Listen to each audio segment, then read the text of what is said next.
नमस्कार किसान भाइयों, आज के इस वीडियो के अंदर आप सभी का दिल से स्वागत है। किसान भाइयों, इस साल हम एक नई फसल लेने जा रहे हैं, तो हमारा नया नया उत्साह बहुत अच्छा ही रहता है। नए उत्साह के अंदर हम नई नई वैरायटीज का चुनाव करते हैं। हमें फसल कौन सी करनी है उसका चुनाव करते हैं, कितनी क्षेत्र में हमें कौन सी फसल लगानी है इसका भी चुनाव करते हैं। हमारे पिछले साल में जो गलतियां हुई, यानी कि थ्रिप्स वायरस हो गया, तो उनके ऊपर हम ज्यादा अध्ययन करते हैं। लेकिन जिस तरीके से आप एग्जाम देने जाते हो, परीक्षाएं देते हो, जैसे स्कूल में परीक्षाएं दी, आपने स्टडी कुछ और किया होता है और सवाल कुछ और आ जाते हैं, तो आपके नंबर नीचे आ जाते हैं, पास होना भी मुश्किल होता है। तो हमारी खेती के अंदर ऐसा भी नहीं है।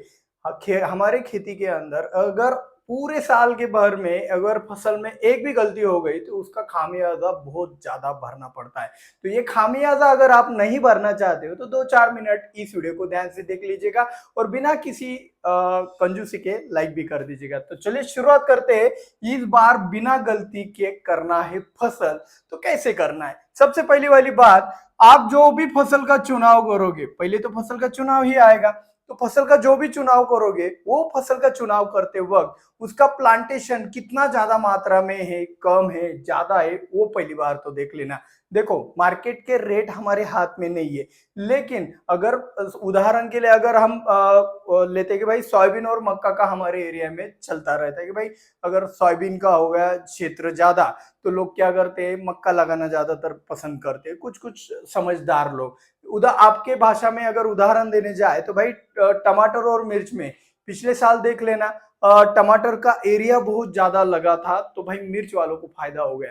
तो इस साल क्या है, तो इस तरीके से आपको अनुमान लगाना है कि जो भी चीज ज्यादा होने वाली है, उसके विपरीत जो फसल होती है वो करेंगे, तो चांसेस ज्यादा बढ़ जाते हैं कि भाई आपको अच्छा रेट मिले। अब ये अंदाजा कहाँ से लगाना है, तो नर्सरी उसके लिए सबसे बढ़िया वाली चीज होती है। और जहां से बीज अगर सोयाबीन जैसा, मक्का जैसा कोई फसल है, तो जहां पे बीज बेचे जाते हैं, तो वहां पे भी आपको पता चल जाएगा, दुकानदार से भी अंदाजा मिल जाएगा कि इस साल लोगों का झुकाव कहाँ पे है।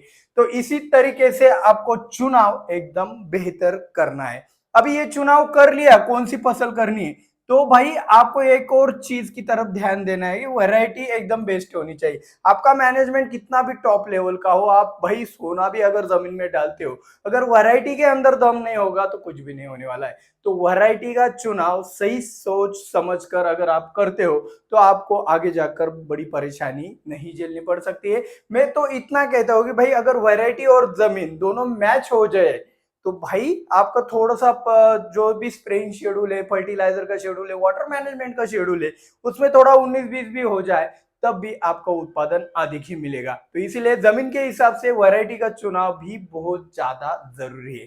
तो ये होने के बाद, वैरायटी का चुनाव होने के बाद, अभी आप जो भी फसल कर रहे हैं, उसमें उसके अंदर कौन कौन से कीट और रोग आते हैं, उसके बारे में पहले से अध्ययन कर लो।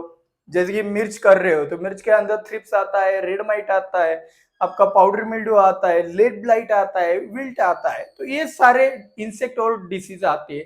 तो इनके ऊपर अच्छे से अध्ययन कर लो, अपनी स्ट्रैटेजी पहले से बना लो कि भाई हम इस स्ट्रैटेजी के द्वारा चलेंगे।